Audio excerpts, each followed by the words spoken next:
مار پیٹ کی، نشہ بیچا، ماں کو اپنے دوستوں کے سامنے پیش کیا، ٹکسالی بازار کی سب سے بڑی طوائف بننا چاہتی ہوں۔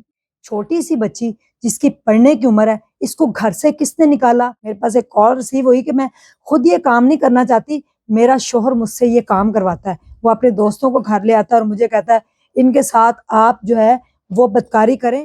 11 سے 12 سال کی بچی کو طوائف کا مطلب پتہ ہے؟ اس کو یہ بات کس نے سمجھائی؟ بسم اللہ الرحمن الرحیم۔ السلام علیکم ناظرین، ویلکم بیک اسٹرانگ عظمیٰ کے چینل پہ۔ اگر آپ نئے ہیں تو سبسکرائب کر لیں۔ آج ہم بات کرنے جا رہے ہیں ایک چھوٹی بچی کی جس نے یہ کہا ہے کہ ٹکسالی بازار کی سب سے بڑی طوائف بننا چاہتی ہوں۔ یہ ایک سائٹ پہ آپ ویڈیو دیکھیں، اس بچی کی ذرا آپ بات سنیے کہ اس نے کہا گیا۔ یہ بچی کی کہانی یہ ہے، آج کے اس ولاگ میں ہم تبصرہ کرنے جا رہے ہیں۔ چھوٹی سی بچی ہے، ٹکسالی بازار کے دروازے کے پاس کھڑی ہوئی ہے، وہاں سے ایک اینکر کا گزر ہوا ہے اور اس نے اس سے پوچھا کہ ہم اس سے پوچھتے ہیں کہ بچی یہاں پہ کیوں کھڑی ہوئی؟ چھوٹی سی بچی نے میک اپ کیا اور کھڑی ہوئی ہے اور اس نے کہا جی میرا باپ جو ہے وہ نشیات کا کام کرتا تھا اور میرا باپ جو ہے اس طرح کے دھندوں میں ملوث تھا، تو میں ٹکسالی بازار کی سب سے بڑی طوائف بننا چاہتی ہوں۔ یہ بات اس کو کس نے سکھائی؟ چھوٹی سی بچی جس کی پڑھنے کی عمر ہے، اس کو گھر سے کس نے نکالا؟ اس دروازے تک اس کو کس نے بھیجا؟ کون ہے اس کا ذمہ دار؟ کیا اس کے پیچھے اس کی ماں تو نہیں ہے؟ کیا اس کے پیچھے کوئی اور کسی قسم کا گینگ تو نہیں جو بچی سے اس طرح کی جو ہے وہ باتیں وہ اس کے منہ سے نکل رہی ہیں؟ اور وہ میں سوچ کے حیران رہ گئی، مجھے ایک دم جھٹکا سا لگا جب میں نے بچی کی بات سنی کہ وہ سب سے بڑی طوائف بننا چاہتی۔ اینکر وہاں سے گزر رہا تھا اور اس نے بچی سے پوچھا کیا باپ اگر نشہ کرتا تو بیٹی بھی یہی کام کرے گی؟ بیٹی بھی یہی نشہ کرے گی اور بیٹی بھی طوائف بنے گی؟ اگر آپ کا باپ برا ہے بیٹا اور آپ کی والدہ جو ہے وہ برے باپ کا سایہ بھی آپ لوگوں پہ نہ پڑنے دے، اگر کسی کا باپ نشہ کرتا ہے، سوری ٹو سے موسٹلی بات نہیں کر رہی لیکن اگر دیکھا جائے تو جو نشہ کرتے ہیں لوگ، ان کے بچوں کے اوپر ان کا کیا اثر پڑتا ہے۔ ہر دوسرے دن ایک کال آتی ہے، ہر دوسرے دن ایک بات سننے کو ملتی ہے کہ میرا شوہر نشہ کرتا ہے اور مجھے مارتا پیٹتا ہے، مجھے دوستوں کے ساتھ سامنے پیش کر دیتا ہے۔ میں خود یہ کام کرنا نہیں چاہتی، میرے پاس ایک کال ریسیو ہوئی کہ میں خود یہ کام نہیں کرنا چاہتی، میرا شوہر مجھ سے یہ کام کرواتا ہے۔ وہ اپنے دوستوں کو گھر لے آتا ہے اور مجھے کہتا ہے ان کے ساتھ آپ جو ہے وہ بدکاری کریں، پھر اس سے پیسے ملیں گے تو ہمارا گھر چلتا ہے، اور وہ پیسے وہ اپنے نشے پہ لگاتا ہے۔ میں اس کے ساتھ نہیں رہنا چاہتی لیکن میں جاؤں کہاں؟ میرے بچے ہیں 3، میں اپنے بچوں کو کہاں لے کر جاؤں؟ میری 2 بیٹیاں، اس میں سے ایک بیٹا ہے، کیا میری بیٹیاں بھی کل کو یہ سب کچھ دیکھ رہی؟ میری بیٹیوں کا کیا فیوچر ہے؟ باجی میں کہاں جاؤں؟ کوئی ایسا شیلٹر ہوم، کوئی ایسی جگہ جہاں پہ اس کو پناہ مل سکے؟ کیا اس عورت کو کوئی پناہ دینے کے لیے تیار ہے؟ وہ اس درندے شوہر سے جان چھڑوا رہے۔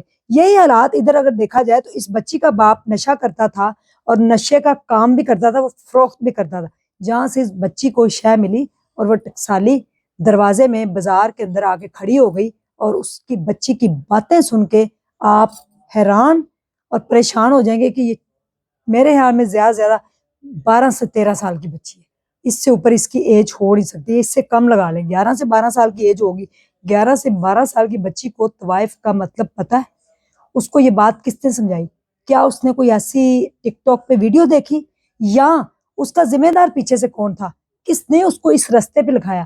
10 سے 11 سال کی بچی کو کیا پتا ہو؟ اگر اس کو آپ اسکول چھوڑنے جاتی ہیں، لینے جاتی ہیں، ٹیوشن اس کو چھوڑنے جاتے ہیں، لینے جاتے ہیں، یا ٹیوشن اس کو گھر میں پڑھاتی ہیں، اس کی ماں پڑھاتی ہے، تو اس بچی کو تو ان باتوں کا نہیں پتا۔ بچے تو موسٹلی کارٹون دیکھتے ہیں، گیمنگ کھیل رہی ہے وہ۔ طوائف کا مطلب اس بچی کو کس نے بتایا؟ اس بچی کا ذمہ دار کون ہے؟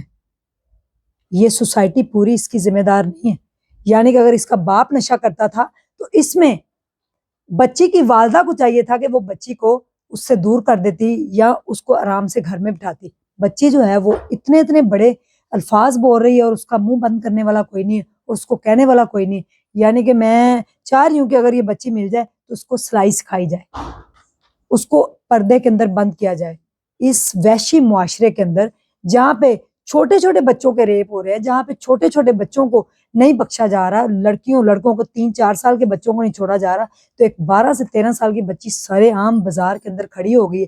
خدا نہ خواستہ اس کے ساتھ کچھ ایسا غلط ہوا ہو، یا صرف وہ بات ہی کر رہی ہو کہ اس کی ذمہ دار جو ہے وہ سوسائٹی ہے، ہم بھوکے مر رہے ہیں، ہمارے گھر راشن نہیں، کھانے پینے کے لیے کچھ نہیں۔ میں تو سفید پوش لوگوں کو ڈھونڈ کے ان کے پاس جاتی ہوں، ان کو کمرشلائز بھی نہیں کرتی، ان کی ویڈیو بھی نہیں لگاتی۔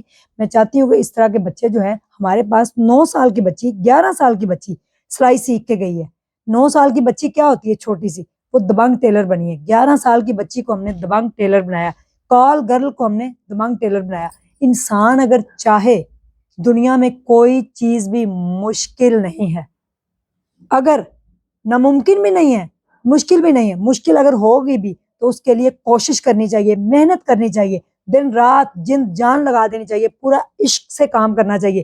تو میرے خیال میں کوئی چیز بھی پھر آپ کے آڑے جتنی مرضی مشکلات آئیں، آپ اس کو پار کر جاتے ہیں۔ ایک چھوٹا بچہ، 9 سے 10 سال کی بچی، اگر وہ ٹھان لے دل میں کہ میں نے یہ بننا ہے، تو پھر وہ کر کے چھوڑے گی۔ اس کے ذمہ دار اس کے والدین ہیں، جنہوں نے مار پیٹ کی، نشہ بیچا، ماں کو اپنے دوستوں کے سامنے پیش کیا، بچی نے وہ دیکھ کے کہا کہ میں سب سے بڑی یہ بنوں گی۔ تو ہمیں جو ہے وہ اپنے بچوں کی کیئر کرنی چاہیے، حالات جیسے بھی ہوں۔ جتنی بھی میری بہنیں، میری مائیں، میرے بھائی یہ ویڈیو دیکھ رہے ہیں، اس کو اس نیت سے بھی آگے شیئر کر دیں، شاید کو اپنی زندگی بدل لے۔ دنیا میں جتنا مرضی مشکل وقت آ جائے، اللہ تعالیٰ کبھی بھی اپنے بندے کے اوپر مصیبتیں نہیں ڈالتا۔ اللہ تعالیٰ کبھی بھی اپنے بندے کے اوپر کوئی بھی اس کے برداشت سے زیادہ جو ہے وہ مصیبت نہیں ڈالتا۔ ہم خود ذمہ دار ہوتے ہیں اپنی مصیبتوں کے، اپنی پریشانیوں کے۔ میرے خیال میں اگر ہم محنت کریں، ہمارے سامنے 2 رستے ہیں۔ سارا دن میں محنت کرتی ہوں، 16 سے 17 گھنٹے کام کرتی ہوں، الحمدللہ۔ ضمیر سے انسان کو سیٹسفائیڈ ہونا چاہیے کہ اپنے ضمیر سے آپ مطمئن ہوں، کہ آپ کا ضمیر آپ سے کہے کہ آپ نے آج اچھا کام کیا ہے۔ آپ سارا دن محنت کریں، اللہ کبھی بھی آپ کی محنت رائے گاہ نہیں جانے دیتا۔ کسی کو معاف کرنے کا بہت بڑا درجہ ہے، آپ معاف کر دیں جس نے بھی آپ کے ساتھ جو ظلم کیا ہے۔ اللہ آپ کی وہ معافی کو اپنے ہاں اس قدر قبول کرے گا کہ آپ کو پتہ نہیں چلے گا کہاں کہاں سے رزق آ رہا ہے۔ صدقہ دینا شروع کر دیں، اللہ آپ کو 700 گنا زیادہ دے گا۔